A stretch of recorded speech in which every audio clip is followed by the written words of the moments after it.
brought a whole bunch of helps tonight, and I probably won't use them, but I brought them. 1 Peter chapter 2 and verse 17.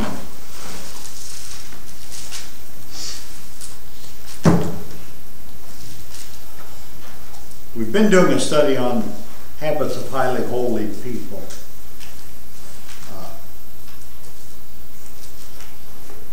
Something that I believe we are desperately lacking here is respect. Respect for the Lord, respect for the Lord's house, respect for the people who teach and work,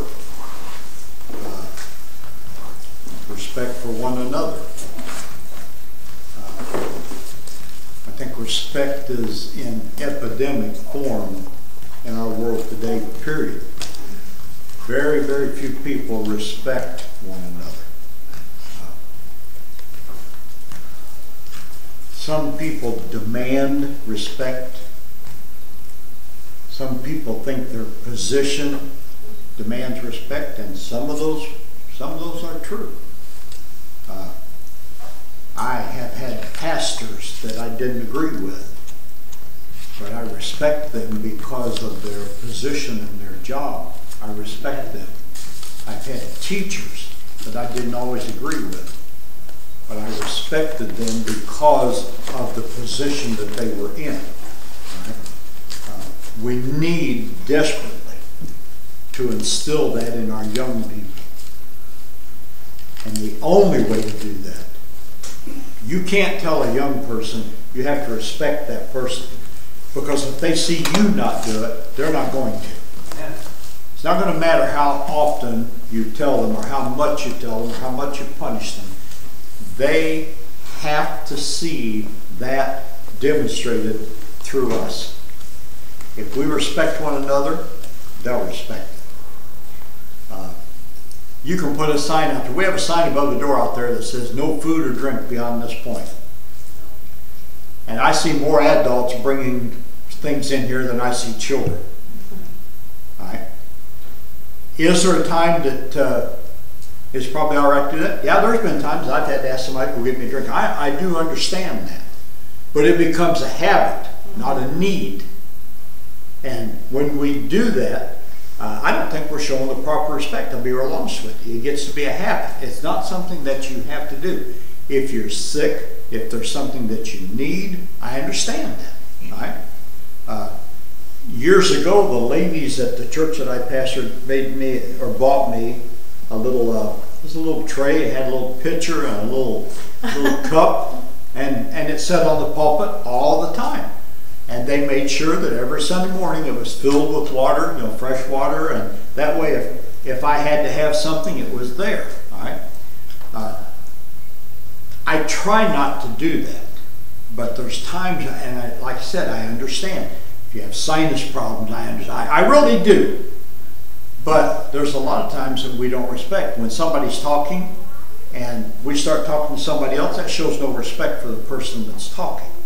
All right? And we teach that a lot. All right? Respect is an amazing thing. I want you to read with me this scripture in 1 Peter chapter 2 and verse 17. And I want you to catch one of my favorite words there. All right? This says honor. If I could take you to the Greek, it's the same word as respect. Right? Respect or honor all. You notice the word men is italicized. Doesn't belong. It should be respect all. Period. Period. Not just men, not just women, not just teachers, one another. We need to respect one another. Right? It says, honor all men, love the brotherhood, fear God, honor the king. Well, we don't have a physical king here. We've had presidents that I don't like, but I respect them because of their position. That can't be helped, can it? Let me tell you a true story. January 12, 2007, 7:51 in the morning, in Washington, D.C., in one of the subways there. Actually, it was the metro station in Washington, D.C. Very, very busy place. They had a young musician. Now they set this up. A young musician walk into the subway, pick a vacant area next to one of the walls. He wore jeans, long sleeve shirt, Washington Nationals baseball cap. He laid his violin case down, opened it up, took his violin out, reached in his pocket, took a few dollars out for seed money and threw it in the violin case and began to play. He played for 43 minutes. I'm going to tell you something in a minute. I want you to remember 43 minutes. 43 minutes. During that time, he performed 6 classical pieces flawlessly. 6 classical pieces. During that time, during that 43 minutes, 1,097 people walked by. I told you it was set up. They were checking out what people would do. 1,097 people came by. They put a total, with his seed money, of $32.17 in his violin case. $32.17. Only 7 people stopped to listen for longer than 60 seconds. Of the 7 people, only 1 recognized the violinist. Now, I don't know if you watch anything on TV or not, but the young man's name is Joshua Bell. 3 days before this, he played a command performance at the Boston Symphony where people who got mediocre seats paid $100 a ticket. Most of the time when Joshua Bell plays, he commands $1,000 per minute. $1,000 per minute. He played for 43 minutes. At a normal concert, he would have made $43,000. Now, he didn't have a problem with the instrument he used. The instrument he used was a $3.5 million Stradivarius. Can't get a better instrument. It wasn't the fault of the young man. He's excellent at what he does. That's his life. Right? So what caused 1,097 people to just walk by? We get so tied up in our life and things that we don't pay attention to what's going on. We really don't. My wife and I lately, I said, did you hear me say I was going to? No. Well, we walked right past each other. But if her mind's on something else and I tell her something, she has a very limited hearing. And so do I. She'll do the same thing to me. Did you hear? No. If she calls for me down, we have this phone system at our house because I couldn't hear her in the basement. She could be in the living room dying, yelling, and I'd never know it. So we thought, okay, we got these phones that have pagers on them, okay? And they're pretty loud. Steve's been down in my basement. I have a computer against this wall and a computer against this wall. The pager's over here because that's where the phone is. If I'm sitting at this computer and she pages me, I don't hear it. Now it's not that it's not loud enough. I don't hear it. I don't pay any attention to it. She has come down the stairs going, "Can you hear me? What do you want? I've been paying you for 10 minutes. I hear you. Wasn't listening for it. You should have said hot dog. Now if she'd have said food, if she'd have said food's ready, I'd have been upstairs with the heartbeat. Carrie knows us pretty well, don't she? We gotta get you a fishing pole with a hot dog on the end, so you can cast it down in the basement and draw it back up, and here he'll come. Gotta cut a hole in the floor, Lynn. Dang it. I'd be down the road.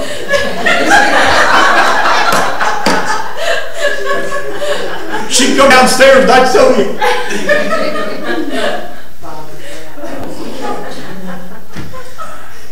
Bob, you better come up. Oh, man. All right. We miss beauty. We miss hearing some really good things sometimes. We miss compliments. We miss blessings.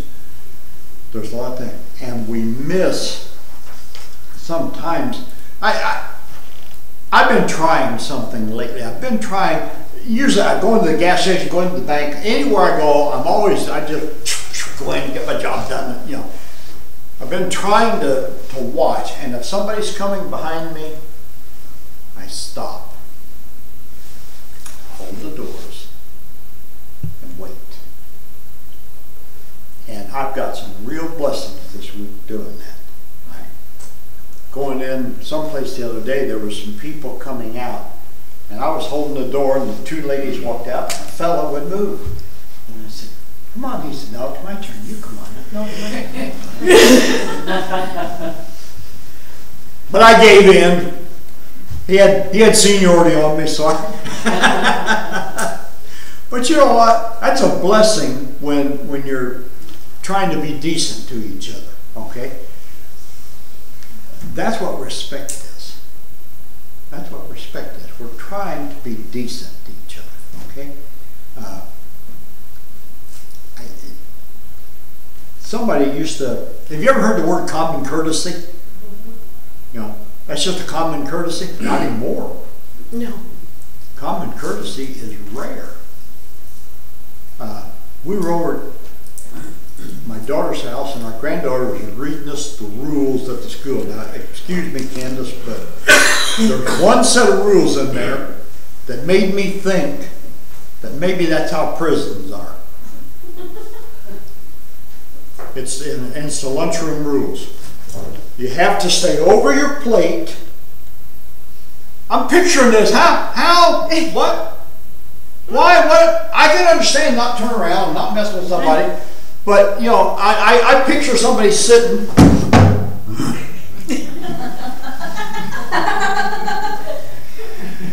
If you've seen kids in other people's personal space, you'd understand. I know, but it sounds like a prison to me. Yeah. It's like, no, you can't move your fork over there. Now, next thing they're going to have you whips. Pow! Don't do that! I've been asking for a cat prod. What happened to teaching our kids courtesy instead of, you know, that's what I'm trying to say. Courtesies went out the door. All right? We don't show it, and we don't teach it. And unfortunately, it's come into our churches big time. It truly has. It's come into our churches big time. Take an election year. If two officials are running for, I don't care if it's president or what it is. All right? If they can't find anything for real on the guy, they'll start on his wife, his children, his brother, his aunts and uncles, or they'll just make up a lie. Don't make any difference. Okay? No courtesy. I sat in a meeting one time when I was a union steward and told, back then the man that we dealt with was called a master mechanic. He was like our general foreman became later on. They did away with master mechanics. You don't have to know anything. You just have to have a piece of paper. But back then we had a guy that knew what he was talking about. Okay, he was a master mechanic. He knew what he was talking about. And I told him, I said, you know, if the company didn't lie, then the union wouldn't have to. And he got all bent out of shape at me. And I said, well, wait. I have a grievance here. This guy did this. Now, lie to me. You going to tell me that this is not what happened? And he sat there for a minute. And he said, can I talk to you over here? I said, I'd rather you not. And he said, I know you'd rather not, but I want to talk to you over here. He's boss. I mean, really, he is that. I can say no and get away with it, but so I talked to him. He said, yes, Terry, I'm going to tell you that's not true, and yes, I am lying to you, but I have to. I said, no, you don't. He said, yeah, I do. My job makes me do that. That's where our whole world is. That's where our whole world is. Shouldn't have to do that. All right? In the 25th chapter of Matthew, Christ starts talking to some people, and he says, you know,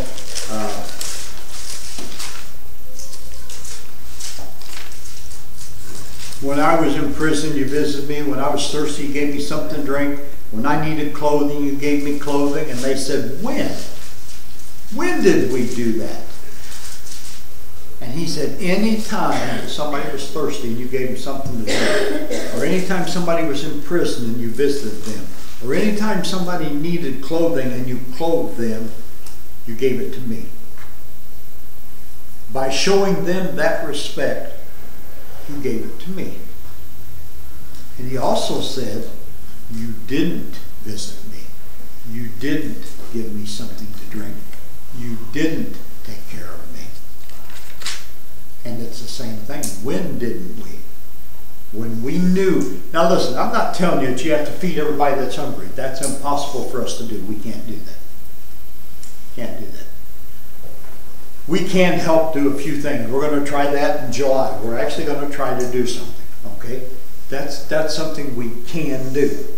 Right? You can't clothe everybody. But if there was someone here that you knew had a need and you could take care of it, people have done that. All right? People have done that. I'm not going to use an illustration because I'm afraid it'll touch somebody, and I don't intend to pick people out. But we can do that. All right? Just courtesy. Simple deed. Visit sick people. Give them a glass of water. Just, you know, it's kind of amazing. Did I tell you a story about a missionary that went to, seems to me like it was Japan, China, someplace over there. Anyway, he was trying to work with people who had tuberculosis. All right? He ended up getting it. He got tuberculosis. They put him in this hospital. All right? He said, well, he didn't feel bad. He got tuberculosis. So he thought, well, while he was in there, he might as well preach to them. That's what his job was. He was a missionary. So he tried to preach to people. Nobody would pay attention to him. That he tried to talk to them, they just walk away. Well, he happened to be across the hall from a fellow that would moan and groan and try to get him to come and help him go to the bathroom because he couldn't get out of bed. By the time they get there, he'd say, no, too late. And then he'd get mad at him and have to clean him up. All right? Well, a couple nights went on like that. The third night, he heard this guy call, and he said, this is silly. There's nothing wrong with me. So he gets out of bed and goes across the hall, helps the fellow to the bathroom, you know, gets him back in bed. The next day when he wakes up, there's 20 people standing outside his door. And he goes, oh God, what did I do? And he come out and he said, can I help you folks? And they said, we'd like to listen to you now. One little act. One little act. A little bit of courtesy, a little bit of care, a little bit of kindness. And they listened, you know. Folks, that's what we need in our churches. That's what we need here. Right? I told my wife, I've known a lot of preachers. If I do like this all the time, I'll get you minutes!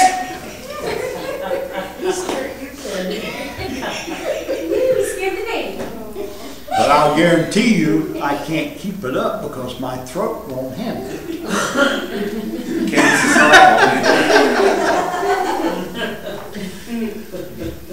Most preachers that I know that are like that or were like that aren't anymore because you can't keep that pace up. I don't care who you are.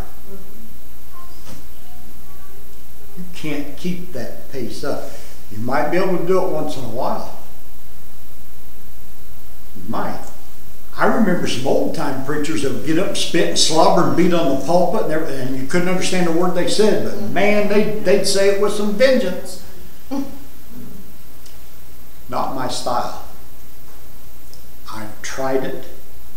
Every now and then God lays something on my heart so heavy that I do it, but not my style. I'd feel for Kevin to have to get up here and sweat and carry on and go on like that. Sunday morning, Sunday night, Wednesday night, Sunday morning, Sunday night, Wednesday night, Sunday morning, Sunday night, Wednesday night. I'm going to tell you something, folks. That's hard. Real hard. Okay? I'm just telling you. The problem is, that's a hard thing to keep up. I don't care if God lays it on your heart.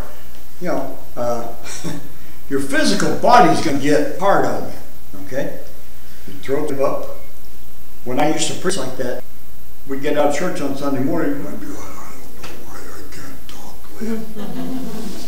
And she'd say, why do you want to talk like this? Didn't scare you that time, did it? She was watching me. I was reading about everlasting fire prepared for the devil and his angels, and then you screamed.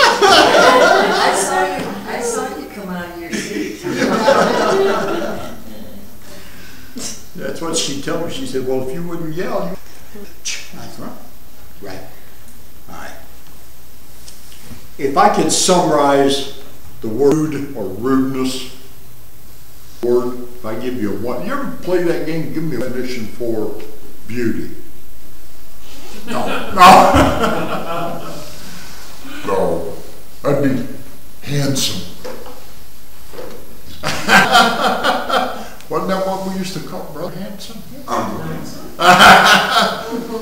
I get him to blush yet?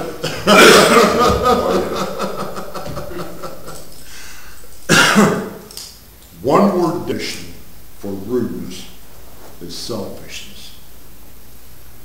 Most of the time we're rude because we're selfish. Right? My time, mine. Okay? We're selfish. Right? Take a look at 1 Corinthians 13 and 3.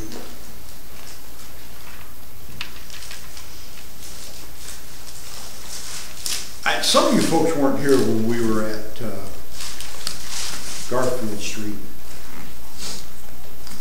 But I preached I taught the whole series on how to become better lovers. A whole series on how to become better lovers. Probably took us, probably 3 months and better, right? All of our midweek on how to become better lovers.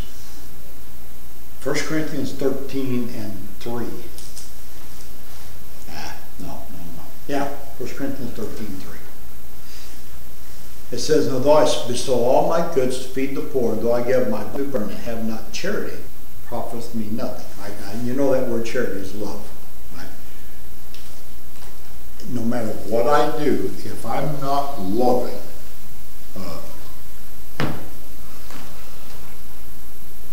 he goes on to say, Paul goes on to say that love is not rude. Okay? Doth not behave itself unseemingly. I'm McKinneyizing it. Okay? In the J.B. Phillips translation, it's love has good manners.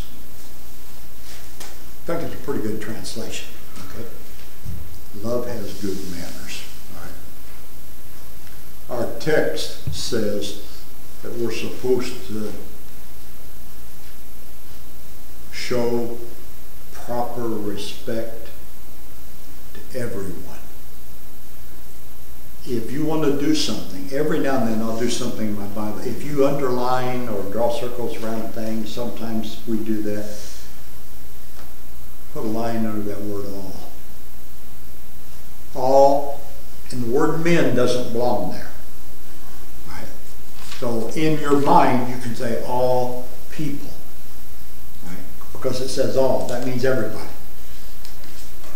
Old people, middle-aged people, teenagers, young people, all people.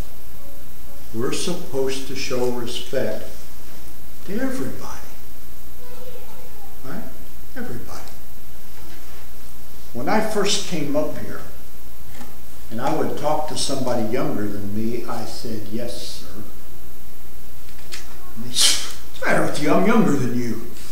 I said, "Well, that's the way I was brought up."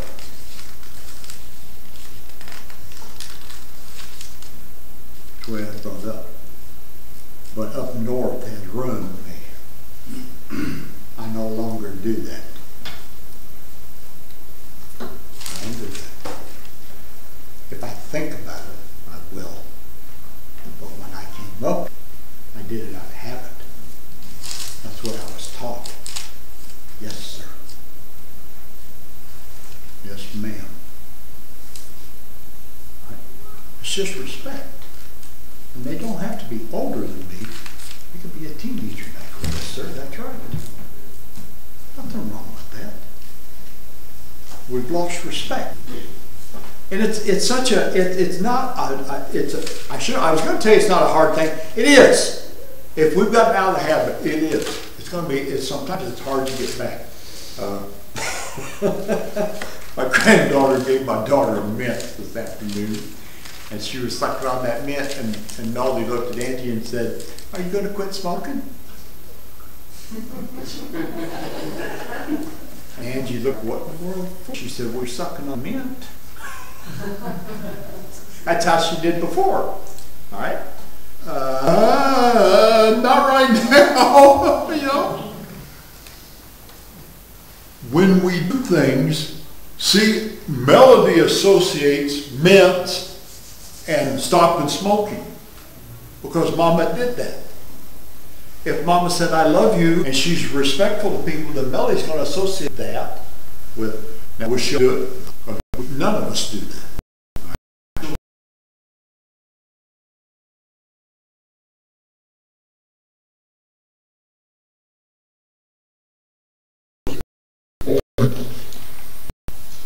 To make a circle, draw names on the outside of it. Okay. Husband, wife, mom, dad, brother, sister, aunt, uncle, the jerk I work with, the idiot at the, wait a minute. Yeah, that belongs to the jerk I work with. The idiot at the bank, the clerk in the doctor's office. My wife used to have to call people, and she'd get off the phone, and she'd lay the phone down, look at me, and say, "They have to have an education to act like that." Unable, I guess, can be nice, but people who They can't do anything. I gotta find somebody that doesn't have a piece of paper before I can get an answer. Why? Why? I called up one time about a problem I was having with our insurance out the mill. The minute he answered the phone, I said, ma'am, I know that this is not your fault. I've got a major problem with the insurance company you represent, and I know it's not your fault. And the minute I said that, she said, thank you. And I said, for what? She said, I've been cussed at all day long. And I said, well, I know that it's not your fault, but I said, can you put in contact with somebody that I can get something done? And she said, for you, I'll try. Right? Have you ever had a job like that where they chew you out, and it's not not even anything you can do about it, but they chew you out?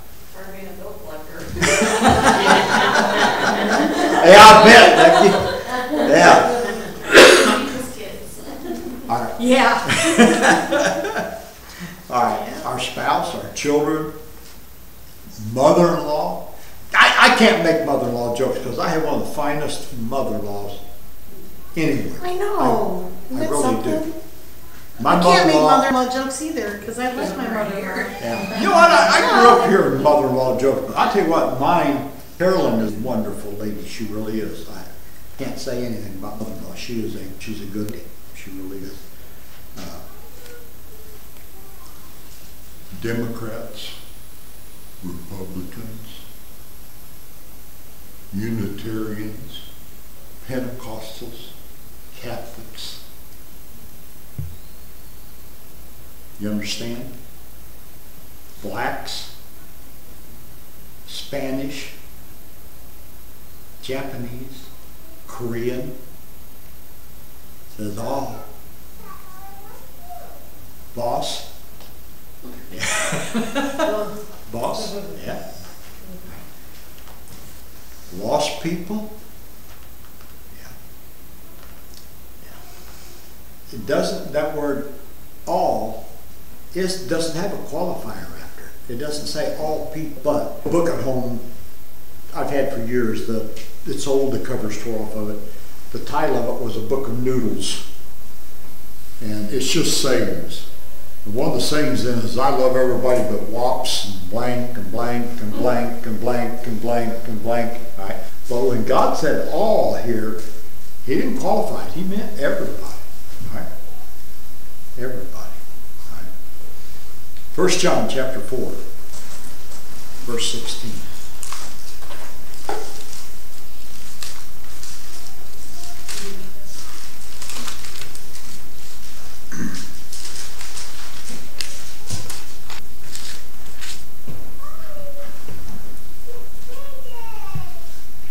Did I ever tell you the story about the lady that was trying to get her husband saved, and he just wasn't paying attention to her, just went on drinking and partying and, doing whatever, and, and she really did. She loved her husband a lot. She talked to him and talked to him. He wouldn't pay attention to her.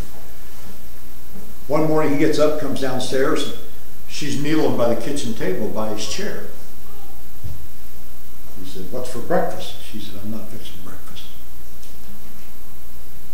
He said, "Why the blankety blank not?" She said, "Because I'm going to keep praying for you until you get saved." He said, "I'll go to the restroom." Left. Come back home that night, walked in. She's still with a chair. He said, "What's for supper?" She said, "I'm not fixing supper." "Why not?" "I told you, I'm going to pray for you till you get saved. I'm going to the bar." Come back late that night, staggered into the kitchen. She's still there. "What's the matter with you, woman?" "Nothing. Nothing. I love you. I told you, I'm staying right here." Next morning he gets up, comes downstairs, looks in. "Oh God, are you still there?" "I told you, I'm staying right here until you get saved." this is stupid. She said, I know it is. You ought to get saved. Not her being stupid. Him. I'm standing right here. Now, that probably won't always work. But sometimes it takes something difficult to make somebody open up their eyes and see what's going on. Okay? Right here. Did we read 4:16? We didn't, did we? And we have known and believed the love that God hath to us. God is love, and he that dwelleth in love dwelleth in God, and God in him. I love you. I love you. 1 John 4:7. I think that one says, Beloved, let us love one another, for love is of God, and everyone that loveth is born of God, and knoweth God. Verse 8, he that loveth not knoweth not God. Why? For God is love. We are supposed to be mirrors of God. Mirrors of God. Right? We're like moons. We reflect the sun. Okay? I get, you know what, that'd be a good message. Bob, we ought to preach a message on moonies, being moonies. Only they'd take us down to the airport and shoot us probably. We ought to be moonies. All right? Love one another. You're still in 1 John. Go to 4:11. Beloved, if God so loved us, we ought to hate one another. Oh, wait a minute. Love one another. Amen. Love one another. All right? Love one another. What a treat. Everybody with respect. I think respect, along with food and water and clothing, is a basic need. I think everyone wants to be respected. All right? Everybody wants to be thought well of. Everybody wants to be treated well. Now, there's some people that are probably mentally sick that may not want that. They may not need that. Did you point at Rick? No, he's looking. I thought she laid her hand on Rick and said, you want it? No, I didn't want you to point at me, that's why. I'm just messing, Tammy. I'm sorry. I'd give Rick a hard time. Respect. Responsibility. Do you realize you can look back through different civilizations? I don't care what, even Romans. Let's take the Romans because that's where our Bible is at most of the time. But that civilization began to show no respect, and that civilization decayed and fell apart. Take Russia. They didn't respect. It was power and me. Right? That civilization, that's fell apart. Okay? If we're not careful, our churches and our country here in the United States will fall apart. We're headed the same way. I'm not telling you it'll be tomorrow. I don't know. But now, why respect? We probably don't run out of time. Let me give you one good reason, because God created everybody. Amen. We are all not saved, but we're all children of God. Right? We're all God's children. Okay? And because of that, there may be people who do worthless things, people who do wrong things, despicable things, riff-raff. But Christ died for every one of those. There is, when the Lord said that with him there is no respect of persons, not who you are or what you've done or haven't done. It's just that you have a soul and you're a child of God. Right? That puts us all on an even plane. they could put the President of the United States here and a drunken alcoholic, whatever, here. They're on the same plane. They both have a soul in need of Christ. No different. No different. Go back to Joshua Bell in the subway station. Most people would have walked right past him. All right? I'm not nuts about classical music.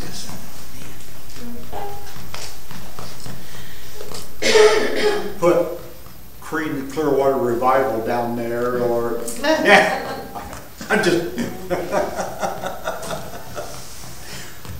I'd listen. Okay, for one thing, I don't understand classical music. I don't. Lynn and I listened to it one time. We tried to get into that, didn't we? And I don't know. I'm not telling you it's not good. I know that it's very difficult. I know that it takes a lot of work to do that. I understand that. All right? I understand that.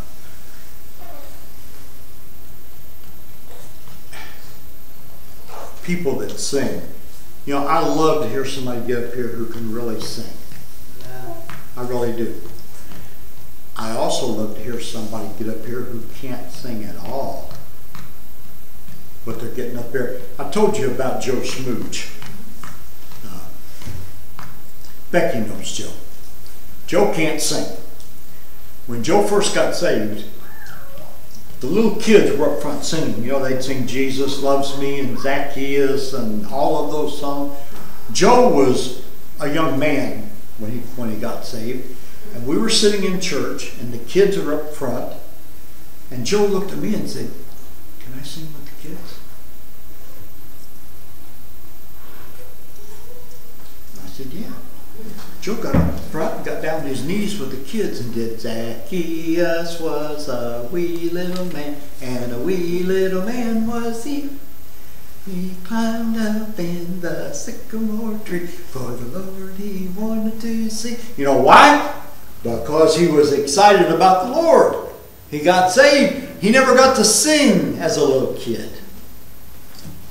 All right? Well, he looked at me and said, "Can I sing with the kids?" Sure. Sure. I wish you folks could have met. Did you know Bill Whitten, Becky? I don't know if any of you folks in here know Bill Whitten. Bill Whitten and I were pretty close. He's the one that came over to the house right after I got back in church and said, he had personal Bible studies with me because he said, "I don't want you to quit." Took some time to work with me.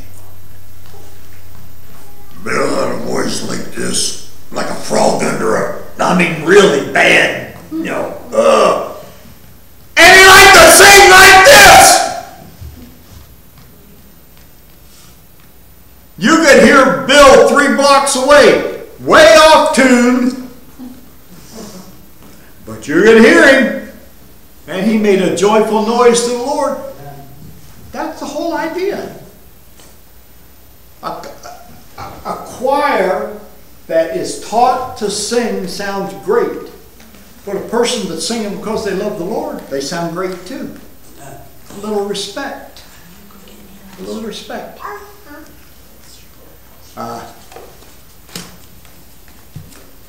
I don't know, did I ever tell you the story about the kid, the little dirty kid that wanted to come to church? Oh, yeah. All right. Come to the front door of the church, and the usher said, "You can't come in here, you're filthy. Too dirty to be in here." He said, "But I want to hear about Jesus." I said, "Get out of here, go on." He goes out in front of the church, sits down on the curb, just bawling his eyes out. Here comes this guy along, sits down with him, and he said, "What's the matter, son?" The little boy said, "They won't let me in church."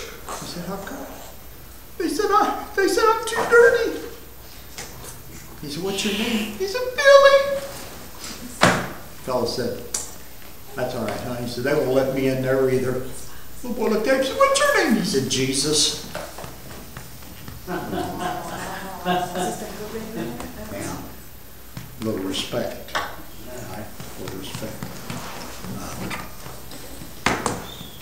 Whatever you did to the least of them, that's back in Matthew 25, you did to me. Okay?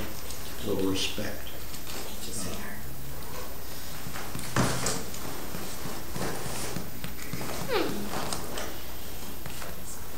Maybe humility might be something we need to learn with respect. Remember the Canaanite woman that came to Christ and she said, my daughter needs healed. Christ wouldn't even talk to her. The disciples told her to get lost, get out of here. And she kept asking and kept asking. And finally the Lord said, I have only been sent to the children of Israel and you're not an Israelite. And she said, yea, Lord. But don't you feed the dogs the crumbs from the master's table? Just give me the leftovers, that's good enough. He said, you know, he's going to honor her faith. Okay? See, a little bit of humility. She said, Lord, I don't want the best. Just give me what's left over. Good enough. Good enough. Lord healed her daughter. I had 18 pages of notes from page 6, but we're going to stop. Courtesy. That's courtesy to you folks. Dorothy? When you're talking about respect, yesterday we were cleaning the house and Andy came home and he said, I think I did terrible on my test because it was finals. He said the kids in the class that he was did not respect for these